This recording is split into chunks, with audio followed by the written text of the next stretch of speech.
Ne mogu sneg. Iako je možda jedina pozitivna stvar kod zime, jer lepo izgleda i deca mogu u njemu da se igraju, ironično je takođe ono što zimu čini nepodnošljivom. Koje su glavne odlike zime? Hladno je i pada sneg. Retko ko voli hladnoću, ali ako ti je hladno, jednostavno rešenje je ne izlazi napolje. Ili ako baš moraš, onda gledaj što manje vremena tamo da provodiš. Nije baš idealno, ali makar je podnošljivo. Sve dok ovo belo govno ne počne da pada.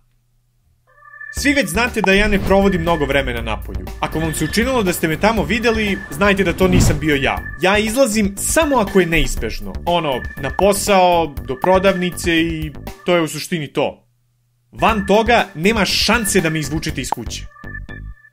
Kad su u pitanju druge vremenske neprilike, nije toliki problem, jer ti izlasci obično oduzimaju istu količinu vremena i ne zahtevaju dodatnu pripremu. Ali zato kada sneg napada, poželim da sam veverica da mogu samo da prespavam zimu. Svaki put kada je prethodnu noć padao, moram da ustajem minimum 15 minuta ranije kako bih mogao da ga očistim sa staze i sa auta. A pazi, to je minimum. Ako se još i zalidi za staklo, onda moram da sedim i čekam bar 10 minuta da se auto zagreje i da led počne da se topi. Samo da bih shvatio da kasnim na posao i nemam vremena da čekam. Onda trčim da uzmem strugalicu pa ga onako skorelog drljam sa prozora. Ali majka priroda je odigrala polimerizaciju i spojila led i moju šofrešajbnu u jedno homogeno kruto telo. Više kao homogejno kruto telo. Zato što me svaki put Ali dobro, očistim ti ja nekom silom sav taj sneg. Zadihan, počinjem da se znojim ispod jakne, a šake naravno promrzle, ko da sam jetiju proktolog.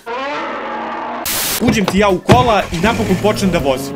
Sad, može li neko da mi objasni zbog čega svi vozači odjednom zaborave kako da voze kola čim je prisutna i najmanja vremenska neprilika? Čak i kad su ulice očišćene i kada je posuta so, svi voze kao da su u zoni škole. Daj bre, nismo na paradi, možeš slobodno još malo da pipneš gas, nećete hapse odmah. Bukvalno se saobraćaj kreće toliko sporo da bih brže stigao peške na odredište. I realno, išao bih peške, da se onaj beli sneg koji je tako lep za gledanje nije pretvorio u odvrtnu muljavu bljuzgu.